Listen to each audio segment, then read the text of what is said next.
Quer saber tudo que o Lula e o PT fizeram pelo seu estado e pelo seu município? Na Casa 13 tem. Visite nosso site e tenha acesso a um conteúdo exclusivo para você baixar e compartilhar nas redes. Cards, cartilhas, logos, materiais para impressão, vídeos e muito mais. A gente sabe o que o Lula e o PT fizeram pelo Brasil. Acesse a Casa 13. Na Casa 13 tem.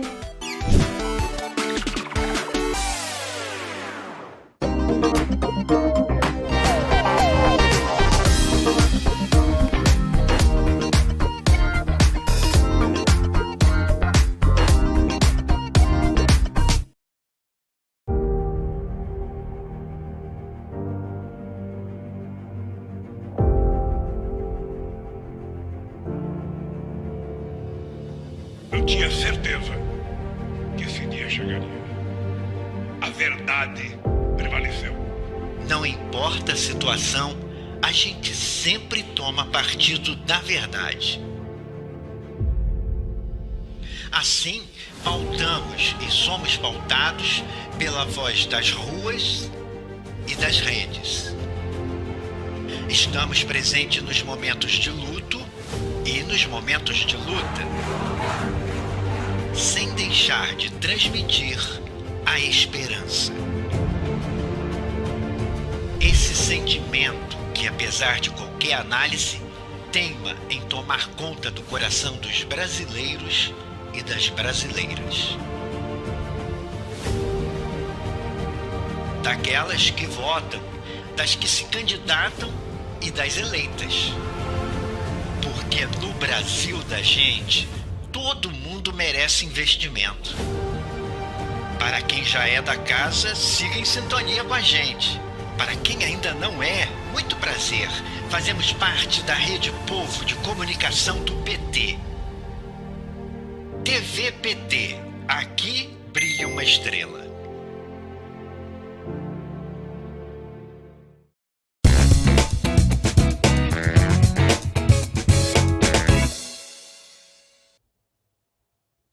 Olá, meus amigos e minhas amigas da TV do Partido dos Trabalhadores.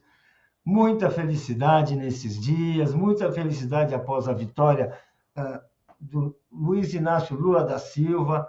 Vamos voltar a ser governo no Brasil, poderemos começar a resolver os principais problemas do povo e livrar o país dessa herança maligna e sórdida deixada pelo bolsonarismo. Para falar sobre o significado dessa vitória, que é a terceira eleição conseguida por Luiz Inácio Lula da Silva no país, um fato inédito no Brasil e raríssimo em qualquer parte do mundo, nós trazemos aqui um historiador, Manuel Domingos Neto, pesquisador profundo de nossa história política. Ele compreende o papel dos militares, acaba de lançar um texto muito importante a respeito disso. Nós estamos aqui com ele para falar do significado dessa vitória, do que nós podemos esperar, do que nós também não podemos esperar. Ali ele já está ali, ó. Boa tarde, Manuel. Como é que seja bem-vindo aqui? Eu já queria começar, vamos entrando aqui na conversa, que você falasse assim do significado dessa vitória. No Brasil, nenhum presidente foi eleito para 3 mandatos. Muito menos um presidente que, meses antes da eleição, estava na prisão. Então, eu queria que o senhor falasse de um presidente que, se a gente for olhar para trás, na origem, ele era um retirante que veio no lombo de caminhão para São Paulo, fez uma vida como operário metalúrgico, e foi ali que ele se transformou numa liderança num país que olhava no combate à injustiça, que queria melhoria da vida dos mais pobres. Pois é, eu queria que você falasse, Manuel, você que conhece tanto da vida do povo e da nossa história, o significado dessa vitória. O Paulo, é um prazer sempre lhe reencontrar, conversar com todos, encontrar todos os que acompanham esse importante canal. A primeira observação que eu gostaria de registrar é a seguinte: nós não estivemos na frente de uma eleição apenas, né? De uma mera disputa eleitoral corriqueira. Nós tivemos vivenciando, os brasileiros vivenciaram um vasto e profundo confronto político ideológico, alguns chamam de civilizacional. Objetivamente, a extrema-direita avançou, tomando conta do pensamento, das emoções de parcela ponderável dos brasileiros. As instituições brasileiras estiveram pouco sólidas, a ponto de permitir muitas injustiças, sendo a principal delas a fraude que representou a prisão de Lula, a fraude eleitoral representada pela prisão de Lula, antes a cassação de Dilma Rousseff. Portanto, foi um movimento vasto, profundo, aterrador, de avanço do ultraconservadorismo, avanço das tendências fascistas, claramente fascistas, com respaldo institucional, ou, melhor dizendo, com respaldos, porque não foi o conjunto das instituições que abraçou um esquema como esse. Então, o que nós vivemos é uma situação espetacular, de difícil comparação. Antes do resultado, antes da vitória do domingo, eu ficava tentando, me esforçando para estabelecer algum termo de comparação com grandes momentos vividos no Brasil que afetaram em profundidade a sociedade brasileira. O mais recorrente na minha cabeça era o movimento abolicionista. Por quê? Se tratava de um confronto de valores. No caso lá, de acatar a dignidade humana, repelindo a escravidão. Mas o Brasil era outro, completamente distinto. O Brasil pulsava apenas em algumas poucas cidades relevantes. As principais cidades da época eram Rio de Janeiro, Salvador e Recife, ou Recife e Salvador. São Paulo não tinha a expressão que viria a ter no século XX. Era um Brasil rural, disperso, estava enfrentando tardiamente esse confronto pelo reconhecimento da dignidade humana, ou seja, pela abolição da escravatura. Mais de 100 anos depois, nós enfrentamos o quê? Precisamente o reconhecimento da dignidade humana, porque é isso, a essência do fascismo, é a negação da dignidade humana. A essência do fascismo é a agressão, é a suspensão do entendimento, né, e a vitória da brutalidade. O fascismo tem esse teor, ele mata sem piedade. Nós temos aí as exemplificações históricas. E foi esse movimento, eu digo, foi muito mais, Paulo, do que uma disputa eleitoral essa. Foi uma disputa que envolveu o que há de bom na sociedade brasileira. O que há de bom, o que há de sensato, o que há de razoável. E por um momento, sabe, todos nós duvidamos de que o terror venceria, de que o nazifascismo venceria. Não há quem tenha se postado com convicção da vitória. Essa foi uma vitória, porque estava se usando todos os métodos possíveis e imagináveis. O fascismo, ele não tem estribeira. Ele usa da pancadaria, ele usa da mentira, ele usa de todos os recursos, das sabotagens institucionais. E tudo isso foi usado. Nós não encontramos isso, por exemplo, da Proclamação da República, que foi um movimento destituir a monarquia e instaurar a República, no entanto, pouquíssimos mobilizados. Eu diria que os militares que deram o golpe da República contaram muito mais com o imobilismo da sociedade, né, ou com a paralisia das elites, do que exatamente com o respaldo popular. E assim se verificou também nas grandes transições históricas, nas quais nós podemos assinalar, a título de exemplo, a ruptura da República Velha, 1930. Nós podemos assinalar também a vitória da democracia contra o Estado Novo. Mas vejam, as contingências aí eram absolutamente diferentes. A derrota do Estado Novo se deu por praticamente uma consequência da Guerra Mundial. Depois da Guerra Mundial, a vitória dos aliados, era inadmissível existir um regime fascistoide de caráter bem diferente, é claro, as características brasileiras, mas não nos esqueçamos que os que sustentaram o Estado Novo, todos eram germanófilos, tinham, né, aquela inspiração autoritária. O Estado Novo, a turma que instaurou o Estado Novo adotou constituições e iniciativas, inclusive trabalhistas, de inspiração claramente fascista. Sorte que nós temos, em 1930, uma mudança no Brasil que foi emocionante, muita gente comemorou, fomos às ruas e tudo, mas não houve aquele choro, aquela emotividade, aquela tensão permanente. Eram dias e dias, entrava dia e saía dia, sabe, tensão permanente, aquele persistente crescimento, como fosse uma onda de adesões as mais inesperadas. As adesões mais... Me emocionou a manifestação do Fernando Henrique Cardoso. Me emocionou, porque eu sei o quanto aquilo representou para ele.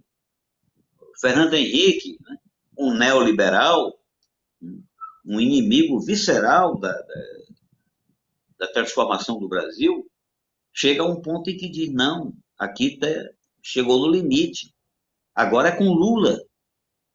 E ele, quando ele manifestou claramente o nome de Lula lá, eu sei o que aquilo representou, né, para setores conservadores do Brasil. Eu vivi, como você, os grandes movimentos de massa que puseram fim à ditadura militar. E sabemos que acolá uma parcela da sociedade se manifestou com contundência, mas agora foi uma parcela muito maior, uma parcela muito mais significativa. A emocionalidade não estava apenas nas concentrações de rua, que eram aos milhões, mas estavam... A emocionalidade estava em casa, estava recolhida, estava nas contendas familiares, naquelas brigas entre irmãos, primos, pais e filhos, contaminando o conjunto da sociedade. De um lado, a gritaria, a rejeição da sociedade contra o obscurantismo. E do outro lado, sabe, a tentativa de nos impor uma ditadura constitucional cuja desdobramento seria incalculável. O mais admirável de tudo isso, não diria o mais admirável, mas uma coisa admirável de tudo isso é que toda essa onda, esse movimento se cristalizou, se traduziu no apoio a um nome, a uma pessoa, né? A uma pessoa que foi o Lula, né? O Lula cristalizou isso. E quem é o Lula? Você bem apresentou no começo. Quem é o Lula? Né? Um homem que veio de baixo, um homem que veio do Nordeste, a região mais estigmatizada, um homem que veio da cadeia, a cadeia arbitrária, um homem que desmoralizou a justiça tendenciosa. Olha, um homem que enfrentou essa máquina de propaganda e enfrentou também o poderio dos instrumentos de força mobilizados do Estado mobilizados em torno de um projeto obscurantista, expresso, inclusive, analisado, inclusive, nesse livro que você mencionou aí, Comentários a um Delírio Militarista. Você chega a figura do Lula, a candidatura do Lula, para desmontar tudo isso.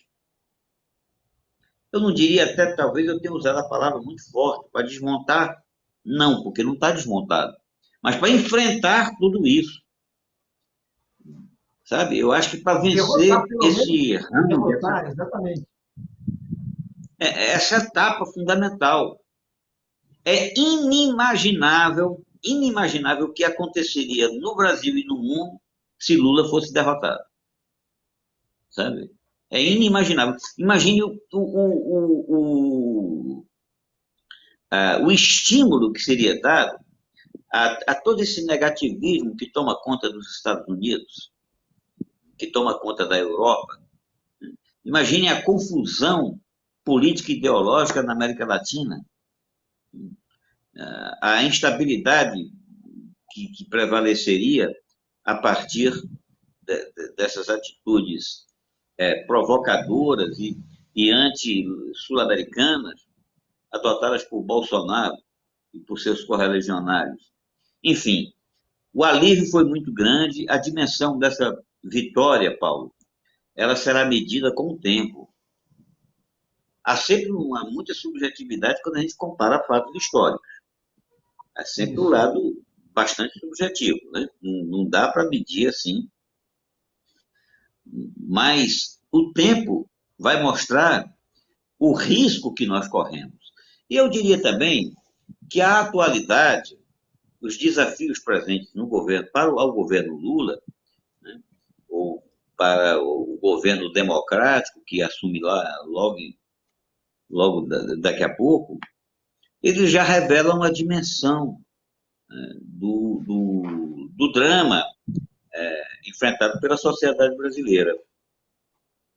Há muitas análises aí já oferecendo um panorama das dificuldades do governo. Elas geralmente começam pelo quadro interno. Pois não? Professor, eu queria primeiro ler alguns comentários que nós estamos aqui. Por favor, se você quer comentar, para criticar, para elogiar, só para se manifestar, é muito importante. João Ricardo, sem anistia aos criminosos.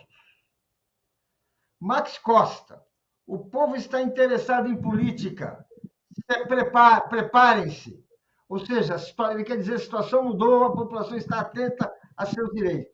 Indo por essa embalada, eu queria que o senhor falar de um texto que eu recebi do senhor na data de 28 de outubro, ou seja, 2 dias antes da gente votar, e que o título do texto era um texto dirigido aos militares de baixa patente. E o senhor escreveu assim: cadete, ordem errada não se cumpre. Último parágrafo. Não esqueça, ordem errada não se cumpre. E qualquer ordem contra o Estado democrático é errada. Então, eu vou perguntar, o senhor já estava denunciando, estava temendo o risco de um golpe ali, para escrever esse que era um comunicado que o senhor espalhou por onde pôde espalhar? Olha, eu tive a ocasião de perguntar ontem, de receber o retorno de alguns militares acerca desse texto. Eu me dirigi aos cadetes, mas, na verdade, eu estava me dirigindo ao conjunto, em particular aos comandos. E estava assinalando a deturpação que representa o desvio funcional do militar. Nós queremos do militar a tranquilidade de que a soberania popular possa se exprimir sem, sabe, inconveniências, sem brutalidades, sem a força das armas, livre, espontaneamente, claramente. E nós vivemos esse período todo, Paulo. Qualquer noticiazinha acerca de possibilidade de golpe, de manifestação, deixava os brasileiros intranquilos. Nós estávamos... E ainda hoje, eu acredito que o ativismo militarista, ele continua. Há, há oficiais aí assolando contra o governo Lula. Mas, acho eu, aqui vai uma consideração, acho eu que quem está com as armas nas mãos, ou seja, quem está na ativa, quem detém o comando, compreendeu a mensagem e vai se comportar dignamente. Eu hoje já não temo mais a possibilidade do alto comando ou de parcelas do alto comando se dividir, acho que eles estão muito mais preparados para admitir a orientação do novo comandante, Luiz Inácio Lula da Silva. Essa é a minha expectativa. Como é que, de repente, vê essa convicção? Que é um dado muito importante, vindo de um estudioso que há anos se dedica a conhecer o universo militar, tem fontes. Por que agora o senhor tem essa visão aí? O que aconteceu? Ou não aconteceu nada? Aconteceu que eles viram o desgaste, eles sofreram um profundo desgaste. Aconteceu que o militar que não estava se beneficiando de cargos, de prebendas, de sinecuras, viu-se acusado. Ele foi triturado, as Forças Armadas sofreram. A coleção de charges, com gozações, com desmoralização das fileiras, foi muito grande. Inclusive, algumas coisas assim, realmente, sabe, vexaminosas, como aquele caso do Viagra, Charles desmoralizando a carreira militar, enfim, foi uma onda muito pesada, e quem está na frente da instituição sente isso, sabe? Ele tem família, ele tem sua dignidade, e viu que a instituição não poderia persistir submetida a imagem negativa formada pelos pazuelos da vida, pelos mourões da vida. Eles não poderiam ser o carimbo efetivo, né, das instituições. Essas manifestações de gente como o general Vilas Boas, o general Rocha Paiva, esse pessoal absolutamente atormentado na perseguição de reformadores sociais, pessoal que realmente partiu por tudo ou nada institucional, a ponto de, como eu disse, interromper o processo democrático legítimo que deveria eleger Lula nas eleições passadas, há 4 anos atrás. Eles interromperam esse negócio e agora estão sofrendo na carne. Eu acho que os que exercem comando, essa é a minha percepção, sabem que aprofundar essa aventura é desgastar ainda mais as instituições. E há espírito de corpo, como toda corporação. Esse espírito de corpo, ele alerta para a defesa da instituição. Se os militares continuarem, ou, digamos assim, não deixarem claro que as instituições vão deixar o jogo político correr e que elas permanecerão atendendo ao comando do novo comandante em chefe, elas sofrerão. E com elas, né, cada um de seus integrantes. Essa é a percepção que eu tenho. Não é que eu fique absolutamente tranquilo, mas eu estou bem mais tranquilo de que o governo Lula vai conseguir, nesse campo, né, uma certa paz. Não, seria inimaginável comandantes militares hoje desafiando, por exemplo, orientações dos próprios Estados Unidos, que apostam na legalidade. Há relações profundas, inclusive de dependência tecnológica. Veja só a fragilização das Forças Armadas brasileiras, fugindo à expectativa norte-americana de preservação da legalidade hoje. É uma situação, inclusive, não deixa de ser curiosa, posto que os Estados Unidos têm todo um histórico de intervenção, de aposta na ilegalidade, aposta na repressão, né? Mas hoje não se coloca dessa forma, porque a própria instituição democrática nos Estados Unidos que é ameaçada pelo mesmo tipo de gente, pelo extremismo do neoconservadorismo. Então, há uma reação de proteção. Por outro lado, nós vivemos também uma situação... Você queria falar, Paulo? Eu queria te fazer uma pergunta. Eu queria fazer uma pergunta. Pois não. Avançando um pouco nisso, eu queria perguntar, porque, infelizmente, a conversa com o senhor é sempre muito boa, e devia ser sem limites, mas, infelizmente, nosso limite, então precisamos, assim, tem umas questões que eu quero colocar. Eu quero perguntar para o senhor agora o seguinte: como deve ser, segundo a sua experiência, o relacionamento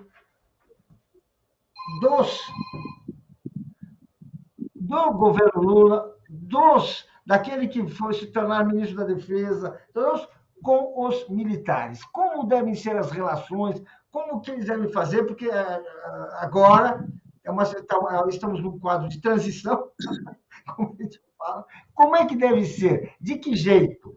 Comparando com o que foi feito no passado e o que deveria ser feito hoje. O que se poderia fazer? O que se deveria fazer? O que é preciso fazer para manter as coisas nos termos republicanos e democráticos? Nós não podemos pensar os militares apenas a partir de uma realidade interna, porque se trata de instrumentos de Estado de dissuasão de inimigos externos. Eles atuam na lei e na ordem, mas em essência. Portanto, como será a relação da instituição militar com o novo governo? O primeiro ponto é isso. Eles aguardarão as orientações do novo chefe de Estado. E essa orientação passa por situar o Brasil no mundo. Como vai ficar? Sabe? Como vai ficar? Nós temos o seguinte, a necessidade de posicionar o Brasil num mundo absolutamente conturbado e talvez à beira da hecatombe, Paulo. Então, não dá sequer para esperar até o dia 1º que o Lula assuma, para que haja iniciativas em diversos campos, no campo da diplomacia. O Brasil é peça-chave no jogo geopolítico. Nós temos esse conflito aí que pode degenerar, que é uma coisa que atrapalha a vida da humanidade e coloca a vida da humanidade em risco. A orientação do presidente da República relativamente às Forças Armadas vai ter que levar isso em consideração. E os próprios generais sabem que essa guerra em curso, ela traz muitos ensinamentos. A meu ver, o que foi estabelecido como orientação estratégica para a defesa brasileira está superado, porque as condições da humanidade já estão superadas. As condições internacionais, o quadro internacional está completamente, como diria um francês, bouleversé, está completamente, né, alterado em pouquíssimo tempo. Então, me parece assim, que os comandantes aguardam a orientação do chefe. Essa orientação vem do campo diplomático, vem das relações econômicas, que quando você toma uma determinada orientação na economia, você está afetando a guerra, você está, sabe, um acordo, uma parceria estratégica com algum país hoje tem implicações geopolíticas,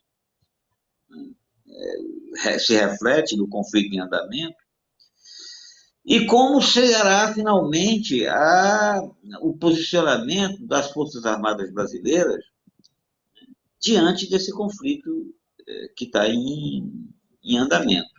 Eu acho que os comandantes devem aguardar, sabe? Devem estar na expectativa. O que o chefe vai, o que o chefe vai fazer? A guerra é uma coisa muito séria para ser deixada com generais, né? Tem que ser cuidado Exatamente. pela política. É isso que é uma daquelas lições muito boas, né? Tem uma ideia que eu queria que o senhor, que foi lançada recentemente, há um mês mais ou menos, por aquele atual líder da esquerda francesa, o Jean Mélenchon, em que ele propõe que se mobilize em torno de uma conferência de paz. O que o senhor acha disso? Como é que o senhor vê isso? Que ideia sobre isso? Que já é hora de... Olha, são muitos mortos, está se dando um impasse, o negócio é a gente fazer uma conferência de paz. Como é que o senhor vê isso?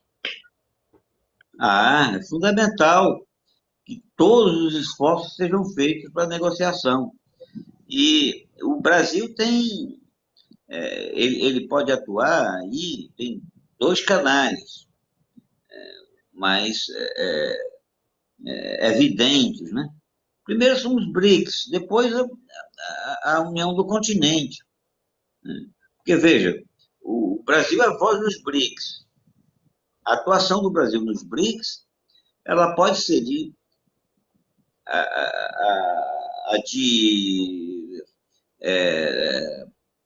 tocar fogo, incentivar a confusão, ou pode ser a de retenção, de chamada à ponderação. E quanto aqui a União Sul-Americana, está do mesmo jeito. Se a América Latina toda, a América do Sul toda, se envolve para valer nessa história, imagine, ele vai incentivar também, vai ajudar a entornar o caos. Acredito que a posição deva ser uma posição, sobretudo, de busca do entendimento. Eu, sinceramente, olhando pelo prisma da história, acho que as grandes mudanças na ordem internacional sempre foram acompanhadas de banho de sangue. Mas cumpre, mesmo sabendo disso, acho que cumpre a qualquer ser humano que mantenha a racionalidade lutar até o final para que o banho de sangue não se efetive. Então, o Lula, com aquele jeitão dele, ele disse, vamos resolver isso sentado, tomando cerveja. É claro que ele estava... Né, aquilo era uma metáfora ao gosto do presidente, né? Mas a orientação é essa, não pode ser outra. Vamos buscar negociação até o final. Vamos buscar negociação. O Brasil precisa buscar negociação. Também não pode ter um pensamento oportunista de deixar que os outros se destruam, se acabem, para ver se sobra alguma coisa boa. Isso não é condizente com uma... Né? Isso é um oportunismo de Estado que não... Houve um pouco isso na Segunda Guerra Mundial, sabe? Porque aqui dentro, no país, havia uma forte corrente pró-germânica, pró-nazista, havia era o segundo partido nazista do mundo, integralista no caso, né? E havia a propensão da esquerda e dos setores democráticos ao lado da Europa e dos Estados Unidos. Né? Pois bem, estava nessa dúvida e alguns diziam, é o chamado jogo duplo de vagas. Ver o que sobra de bom para a gente. Esse é um tipo do oportunismo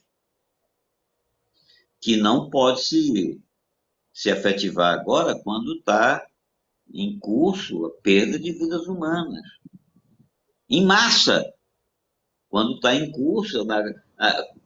Antes da Segunda Guerra Mundial, nós sabíamos que a capacidade de destruição era muito grande. Ao final da guerra, nós ficamos sabendo que a capacidade de destruição era total.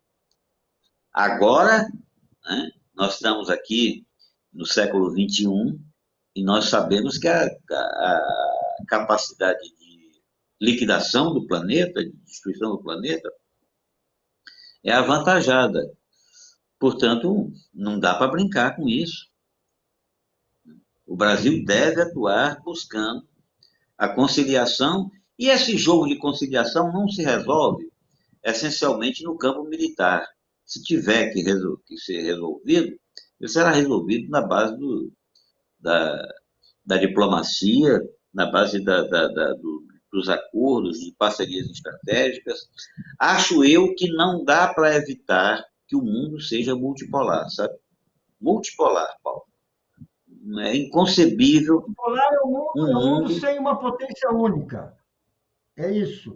Unipolar é com a potência única. Multipolar, bipolar seriam com duas potências, no caso, Estados Unidos e China, e multipolar seria uma repartição mais condizente com a realidade, na qual a própria América do Sul fosse ouvida.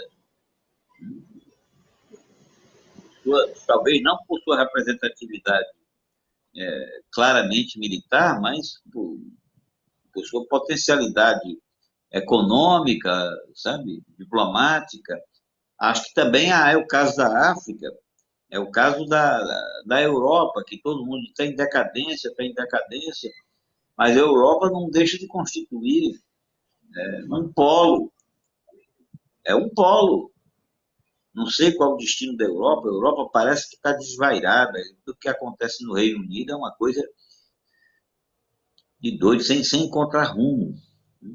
Mas, enfim, é um mundo extremamente confuso, esse no qual vai começar o governo Lula, e eu quero crer que a eleição do Lula vai contribuir muito, sabe, para uma busca exitosa. Apesar de todo o meu pessimismo, eu digo, uma busca exitosa. Quando se trata de vidas humanas, a gente jamais pode imaginar uma fatalidade assim tão atroz. Apesar de resolução de ordem mundial sempre ser fechada com banho de sangue, a gente torce o tempo todo para que não ocorra o banho de sangue. E temos a obrigação de lutar. Você não acha que seria um bom começo reafirmar o princípio da autonomia dos povos? Cada povo com direito à sua fronteira, com direito à sua independência. Você não acha que seria um bom princípio? Não, esses princípios eles continuam vigindo, agora eles estão consagrados do ponto de vista, né, de valor, mas nós sabemos que na ordem internacional, como quase tudo na vida, a força bruta é quem faz o valor da lei. Há leis anti-guerra, leis de conduta de guerra, que são rigorosamente negadas na prática, o tempo todo. Completamente, é verdade.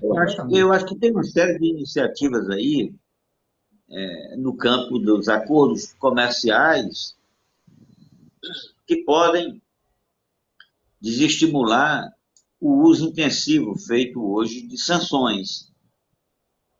Sanções, como você sabe, são armas de guerra. Sanções econômicas. O posicionamento do Brasil em torno dessas sanções econômicas, eles podem contribuir para que haja outro tipo de entendimento, sabe? Que não o entendimento da força pura e simples. Sanções, às vezes, implica em fome, sociedades com fome. E o Brasil é um grande produtor. Enfim. Mas nós estamos... Acho que por aí... Tem muita gente começando a ser prejudicado na coisa dos alimentos, a falta de fertilizantes, né? Tem várias questões ocorrendo já. Mas eu queria perguntar assim, voltar ao Brasil e falar de questões internas, né? Pois não. Né? Vamos ver assim.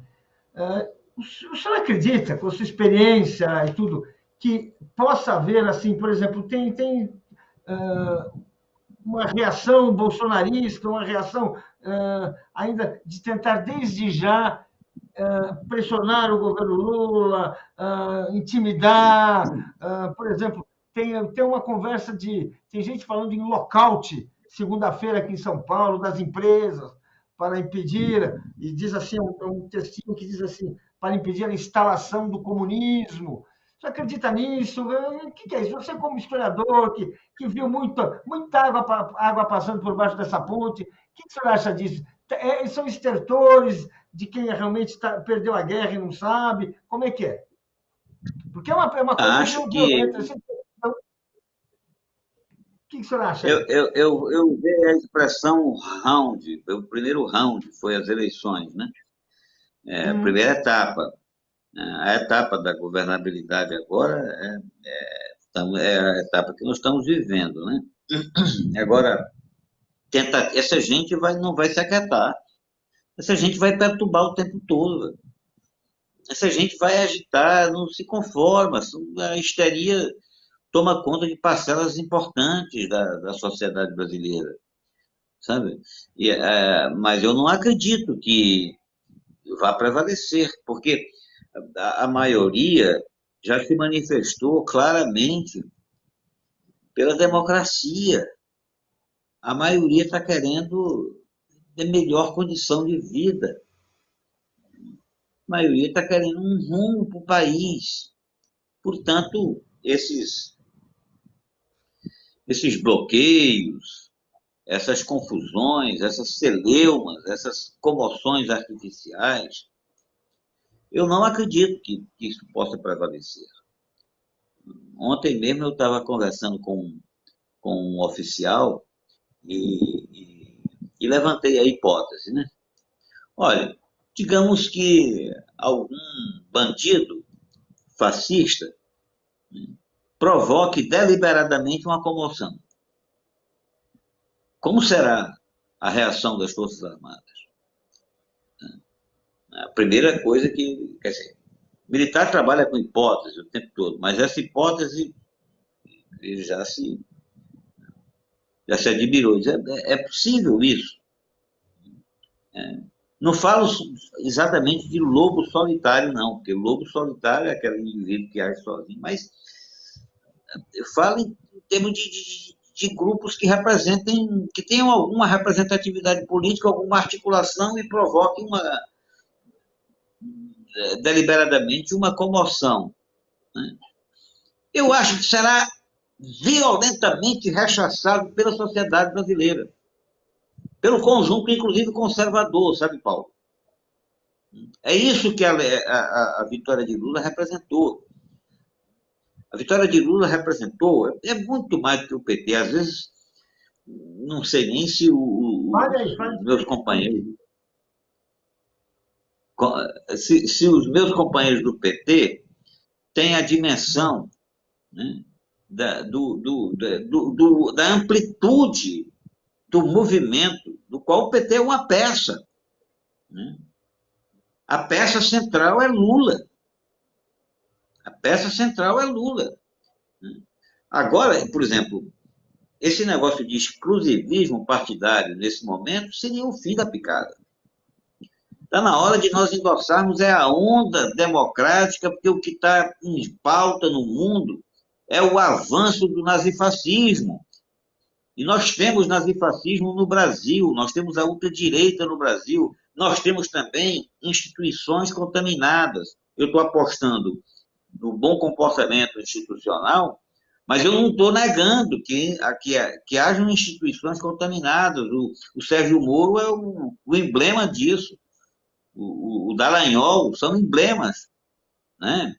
Essas posturas desses juízes que fizeram essas atrocidades todas aí, desses sabe, desses policiais. Então, se trata de uma união muito mais ampla do que a união partidária, exatamente. E felizmente que nós temos uma figura que representa esse sentimento bom do brasileiro, sabe?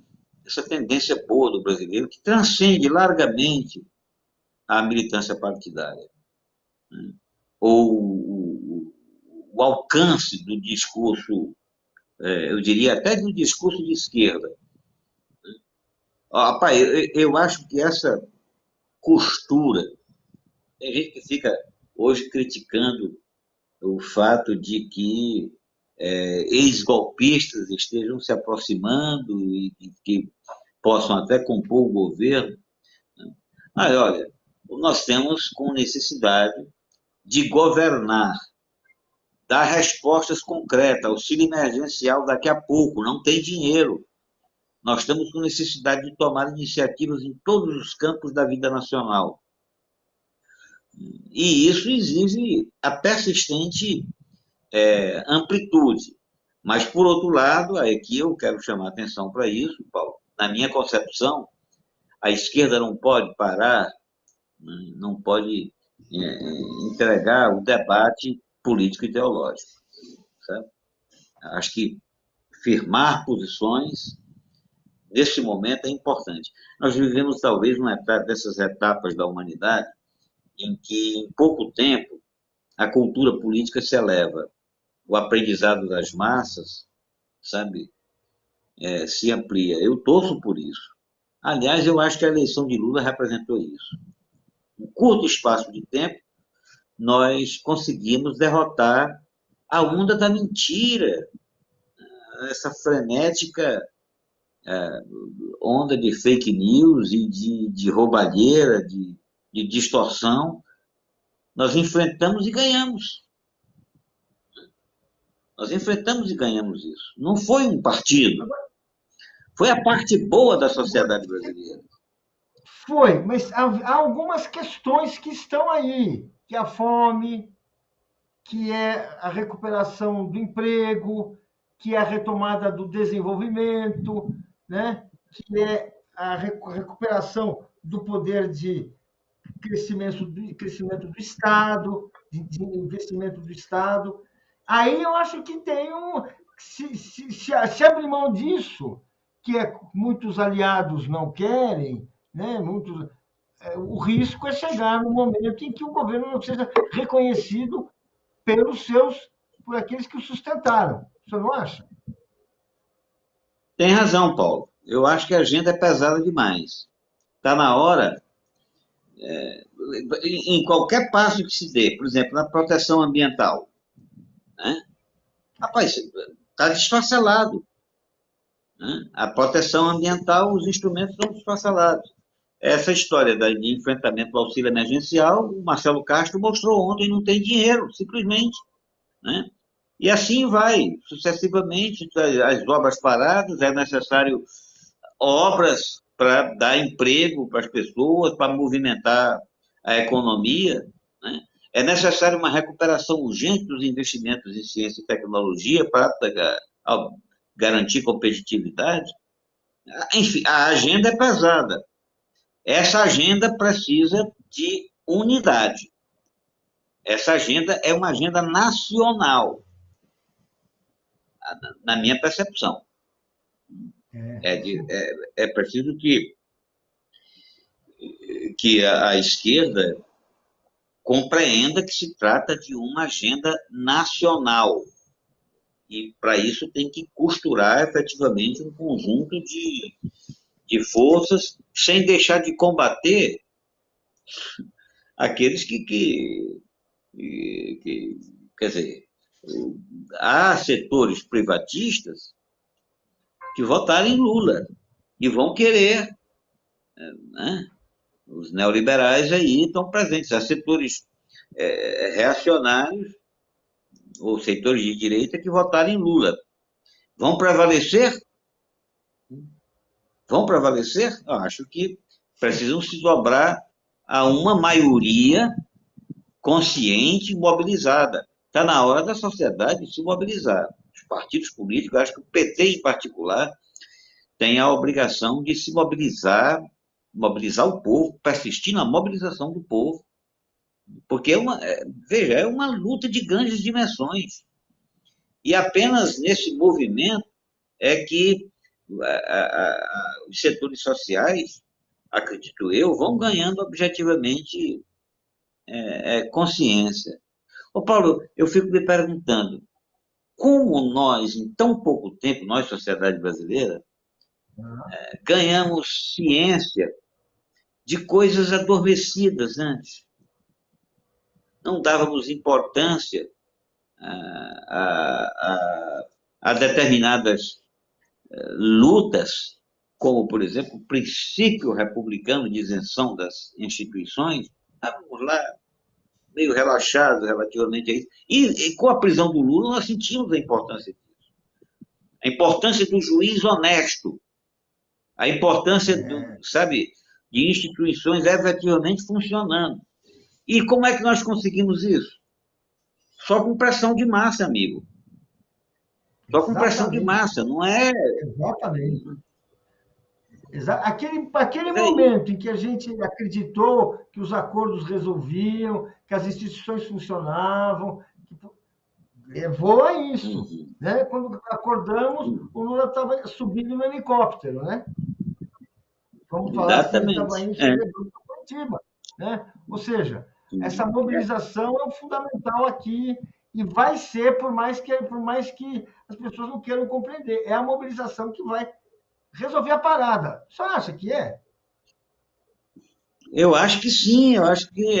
bom, quando a gente fala em mobilização, tem que compreender também a capacidade da sociedade de aprender o processo político. Por exemplo, essa atitude de Bolsonaro estimulando covardemente o bloqueio agora das estradas. Ora, rapidamente, quantos não percebem que isso se trata de um comportamento absurdo de um dirigente, né? Um dirigente público, né? Chefe de Estado promoveu... Enfim, as pessoas vão rapidamente compreendendo. Outra coisa importante que me parece que está em curso é uma compreensão da negatividade do envolvimento da religião na política. Sabe? Parece que já chegou ao limite com essa, sabe? Há um cansaço, os próprios evangélicos vão rechaçar essa manipulação maluca, essa manipulação maluca que se faz da religiosidade popular. Agora, a vitória do Lula, eu imagino com quantos afrodescendentes não podem respirar mais aliviados, não é? Porque eram perseguidos, estavam perdendo no combate, né? Sabe, ao proselitismo religioso. E agora, a liberdade que podem desfrutar, o respeito, a dignidade. Enfim, eu acho que essa vitória eleitoral, Paulo, ela tem um alcance que nós só vamos medir com o tempo, sabe? Ela é um alcance imenso, é um alcance, eu repito, do lado bom da sociedade brasileira, do lado que não se deixou, que não se perdeu numa confusão cognitiva programada, né, pelos, chamam aí, engenheiros do caos, né? Acho que é isso. O lado bom da sociedade é muito amplo, é muito mais amplo do que a própria esquerda. É muito amplo, é o lado bom. Eu vi, testemunhei pessoas, inclusive de última hora, mudando o voto e de repente compreendendo. Gente, que loucura, nós não precisamos parar, vamos voltar à normalidade. Voltar à calma, né? Sabe? Respirar num país compreensível. Pois não, Paulo? Não, enfim, queria assim, chegamos assim, estamos no nosso limite. Queria agradecer muito a sua entrevista e deixo assim para o senhor fazer um breve pronunciamento, uma manifestação aí sobre como é que o senhor vê aí, seguindo esse raciocínio mesmo, seguindo aí, como é que o senhor vê aí assim o futuro do Brasil e o que nós podemos esperar daqui para frente junto com o governo Lula. Eu tenho muita confiança que essa grande unidade em torno do Lula ela seja vitoriosa, ela se mantenha. Eu tenho muita confiança de que os partidos políticos, o PT, os partidos de esquerda, os partidos de centro-esquerda, tenham compreendido o risco que essa aventura nos envolveu e que saibam evitar. Agora é momento de construção, é momento de confraternização e, ao mesmo tempo, de combate, um combate orientado para realizações objetivas. Tem muita gente sofrendo no Brasil. Muita gente sofrendo. Tem muita gente precisando de emprego, tem muita gente arranhada em sua dignidade, sabe? Tem muito afrodescendente humilhado, sabe? Tem muitos setores estigmatizados que precisam se firmar, e essa é a esperança que eu tenho. A composição de governo vai ser ampla, mas ela vai ter que obedecer a uma ordem do chefe de Estado, a uma orientação do chefe de Estado, e me parece que essa orientação é clara, né? A orientação de atender os mais necessitados, de firmar o desenvolvimento econômico, oferecer emprego, oferecer trabalho, aumentar a produção e ter voz ativa no cenário internacional. Nós começamos abordando as questões internacionais, né? A situação do Brasil. E com elas eu termino, porque não dá para conceber iniciativas internas sem pensar na inserção brasileira na atividade global. Tá bom, professor. Queria agradecer, muito bom. Vamos dar uns meses, e voltaremos para uma nova conversa aqui, que a gente sempre aprende muito, e sempre tem muito o que falar e pensar. Muito obrigado. Paula, é sempre um prazer conversar com você e com o pessoal da TV do PT. Ah, ótimo, então.